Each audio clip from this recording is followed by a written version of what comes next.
Bienvenue à cette nouvelle vidéo, l'informatique expliquée simplement. Je le rappelle, ces vidéos sont destinées à un public débutant, pas du tout à des experts. Je structure mes vidéos en général en 4 parties. La première, introduction, la deuxième, astuce, la troisième, les petits trucs et la quatrième, conclusion. Le sujet est vraiment traité dans l'étape 2 et 3. Vous pouvez donc passer facilement à l'étape 2 ou 3 dans la mesure où vous ne voulez pas ni l'introduction ni la conclusion.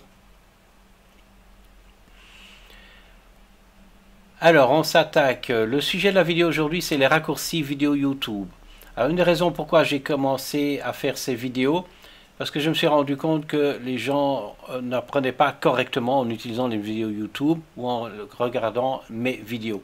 Et je vais donc vous donner un certain nombre de trucs qui vont vous permettre d'être plus efficace par rapport au fait d'apprendre lorsqu'on lit une vidéo. Je me présente, je suis Philippe Autois, je suis formateur en suite bureautique, je donne des cours comme Word, Excel, Outlook et PowerPoint. Et mon but, c'est de vous faire, de transmettre ma pédagogie que j'ai apprise lors des 20 dernières années en tant que formateur et coach.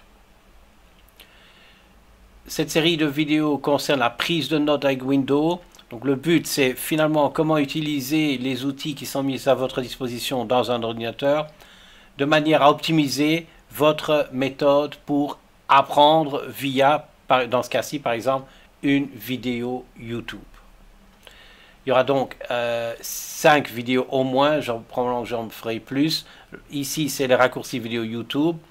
Le deuxième, c'est comment étudier grâce aux vidéos en ligne, prendre des notes avec Sticky Notes et maîtriser les fenêtres Windows. Ensuite, capture d'écran. Je vous invite vraiment à voir la vidéo Sticky Notes. C'est vraiment quelque chose qui est très très simple et qui peut vraiment vous aider à améliorer la prise de notes lorsque vous étudiez une vidéo.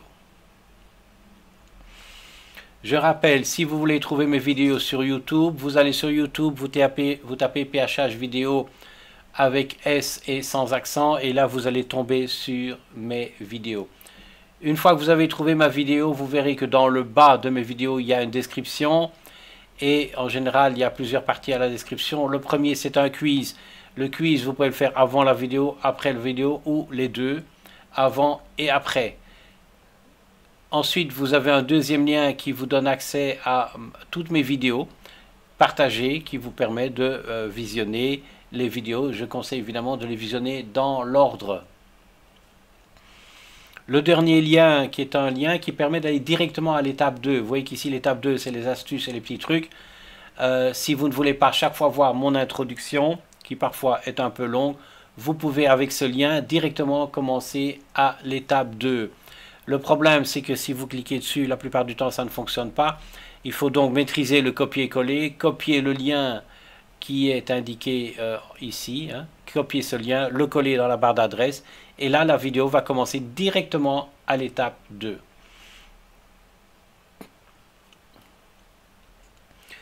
On s'attaque à l'étape 2, et comme je l'ai dit, ça concerne principalement des trucs par rapport à YouTube. Et on va voir des raccourcis qui vont vraiment vous aider à mieux maîtriser une vidéo. Ce que je vois, c'est que les gens regardent la vidéo, ne savent pas l'arrêter correctement, elle continue, ça va trop vite.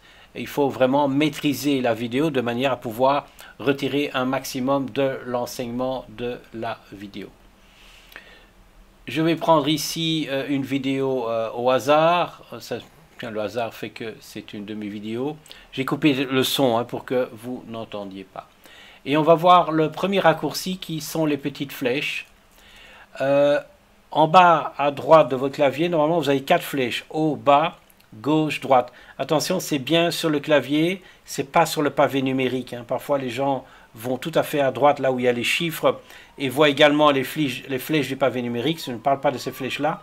Il y a sur votre clavier dans le bas vraiment des touches uniquement avec flèches vers le haut, bas, droite et gauche.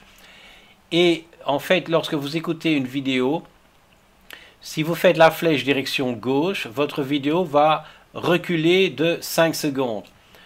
Vous voyez ici le timing qui est en train de se passer sur ma vidéo. Je vais zoomer dessus, hein, parce que parfois les gens ne le savent pas. Vous voyez que dans le bas de la vidéo, vous avez un timing qui vous donne la durée totale de votre vidéo et là où vous vous trouvez pour le moment. Donc j'y suis, ça vous permet de couper le son. Ceci d'accélérer un petit peu plus et là de mettre en pause. Mais ce qui nous intéresse, c'est le timing. Vous voyez que mon timing est en train d'accélérer ici. Eh bien, je veux retourner 5 secondes en arrière. Flèche sur la gauche. Hop. En fait, là, je retourne en arrière. Vous pouvez le faire autant de fois que vous voulez. Hein. En fait, vous pouvez même garder le doigt enfoncé. Normalement, ça fonctionne. Et en fait, là, je suis en train de retourner en arrière. Vous voyez que je suis à 2,23. Je recommence. Regardez, je le refais. Hop, hop, hop, hop.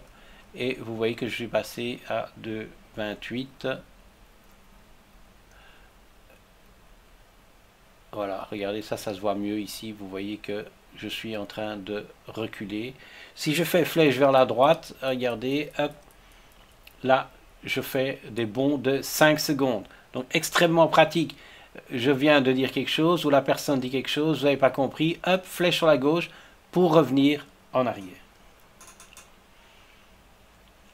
Alors, raccourci suivant, il est assez similaire à la flèche, c'est le J. Sur votre clavier, vous avez une touche J. Si vous faites J, ben il retourne 10 secondes en arrière. C'est l'équivalent de la flèche, sauf que la flèche elle est plus facile d'accès et elle ne vous fait reculer que de 5 secondes. Le J vous fera reculer de 10 secondes. Vous voyez, regardez ici, hop, je recule de 10 secondes. Vous avez l'autre raccourci qui est L, qui fait l'inverse. Il vous fait avancer de 10 secondes. Donc si vous avez trop reculé, ben vous pouvez faire le L et vous voyez, regardez, 58, 18, je saute chaque fois de 10 secondes.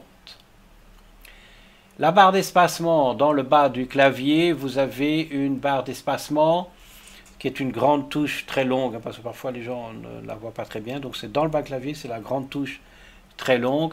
Lorsque la vidéo est en train de jouer, vous voulez la mettre en pause, vous faites barre d'espacement. Vous voulez recommencer, vous refaites barre d'espacement. Barre d'espacement, met en pause, barre d'espacement, refait continuer la vidéo.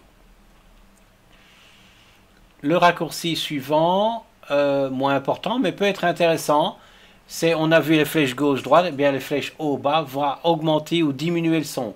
Ça aussi, c'est quelque chose qui peut être pratique. Le suivant, en fait, ça vous fait avancer la vidéo par pourcentage, par 10%. C'est-à-dire que si je tape sur 1, il me met la vidéo à 10%. Si je tape à 5, il va me le mettre à 5%. Vous voyez qu'ici, je ne suis pas au milieu. Je fais 5 sur mon clavier. Regardez, hop, je suis directement passé au milieu de ma vidéo. Je veux retourner à 10%, je fais 1. Ça aussi, c'est extrêmement pratique pour circuler dans la vidéo. Le raccourci suivant, c'est le F pour le plein écran. Vous êtes sur la vidéo, hein, vous faites F, il va vous mettre en plein écran. Et F, il vous remet en petit écran. Extrêmement pratique aussi lorsqu'on manipule la vidéo. L'avance rapide, ça c'est vraiment quelque chose qui est vraiment intéressant. Parce que dans l'avance rapide, vous pouvez accélérer la vidéo ou diminuer la vidéo. Faire un ralenti. En quoi c'est intéressant? Mais si vous tombez sur quelqu'un qui fait une vidéo qui parle trop vite ou qui montre trop vite, vous pouvez décider de diminuer la vitesse de la vidéo. Ou si vous connaissez la vidéo, mais vous voulez aller rapidement à un endroit précis de la vidéo, vous pouvez accélérer. Pour accéder à l'avancement rapide, vous allez sur le petit settings, ici c'est le petit trou denté. Si vous cliquez dessus, vous allez avoir, ici chez moi c'est playback speed, mais chez vous ça pourrait être vitesse ralentie ou quelque chose comme ça.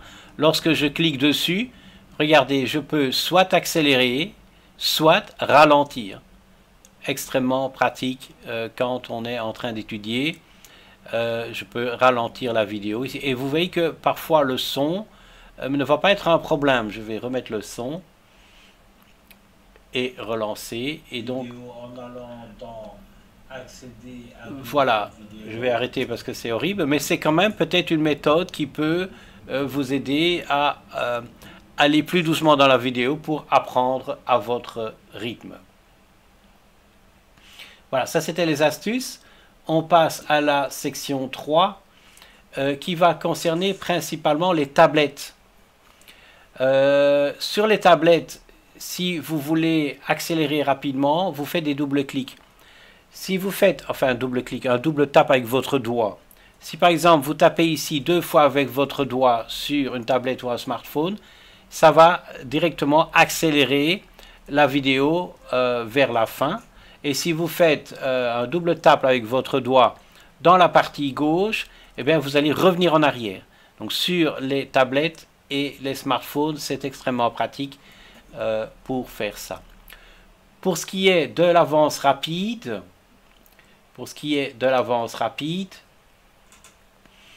sur la tablette ou le smartphone, en général, vous avez en haut 3 petits points quand vous lisez la vidéo. Et là, vous allez tomber à l'équivalent de ce que je vous ai montré tout à l'heure. Ça vous permet d'accélérer ou de diminuer la vitesse de la vidéo sur un smartphone ou sur une tablette.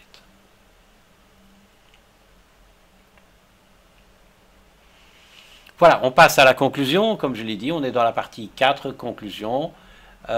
Et à vous, évidemment, de voir si vous désirez suivre cette conclusion. Si vous avez l'habitude de voir mes conclusions, vous pouvez décider de sauter. Par contre, je vous conseille d'aller au conseil pédagogique, qui lui est toujours intéressant. Alors, en résumé, ce qu'on vient de faire, c'est les raccourcis de vidéos sur YouTube, que ce soit sur PC ou sur smartphone. Je vous rappelle les liens que vous pouvez trouver dans le bas de mes vidéos qui vous donnent accès au quiz, à mes vidéos et aussi un lien qui vous permet de commencer directement à la partie 2. On va s'attaquer maintenant à la partie conseil pédagogique. Voilà, comme j'ai l'habitude de régulièrement donner un petit conseil pédagogique, et ici un conseil pédagogique qui va vous aider à avoir une meilleure compréhension lorsque vous étudiez ou vous analysez quelque chose. La première chose sur laquelle je veux attirer votre attention, c'est de faire la différence entre un fait et une opinion. C'est vraiment deux choses différentes. Ne faites pas confiance aux opinions. Quand quelqu'un vous donne une opinion, classez-le bien comme une donnée dans la catégorie opinion. On est bien d'accord. Si quelqu'un vous donne une opinion mais vous le présente comme un fait, la manière de vraiment déterminer si cette information est vraie ou plus ou moins vraie, c'est de poser plein de questions par rapport à ça. En général, ça fonctionne bien parce que les gens aiment bien qu'on leur pose des questions. Ça montre en même temps qu'on s'intéresse à eux. Bien sûr, si c'est une opinion, vous allez voir que très vite, la personne a difficile de répondre à vos questions. Et à ce moment-là, vous vous rendez compte qu'on s'éloigne de plus en plus du fait.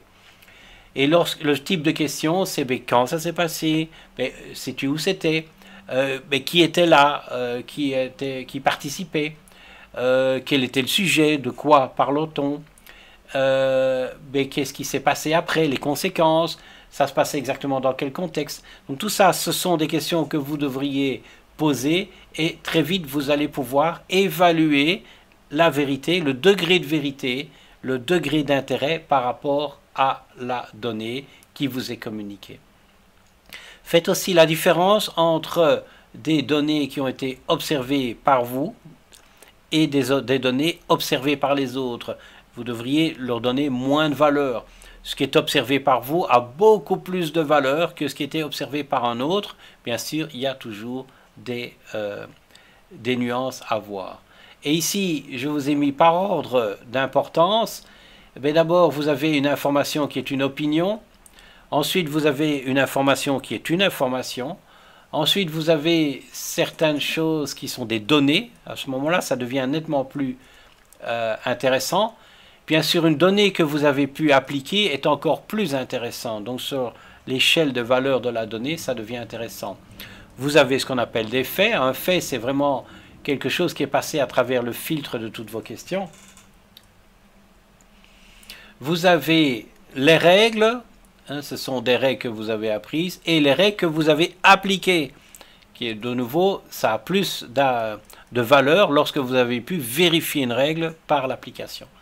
Et la même chose des lois, hein, des lois dans un domaine ou des lois appliquées, de nouveau, c'est plus important. Donc ici, c'est une échelle d'importance. Vous retrouvez la même chose, mais rappelez-vous que ici, lorsque c'est observé par un autre, ben, il faut prendre ça avec plus de pincettes. L'idéal, c'est que quand c'était observé par un autre, vous puissiez vous-même faire en sorte de l'observer par vous-même. Voilà, c'est la fin de la vidéo. Merci de votre attention et à très bientôt.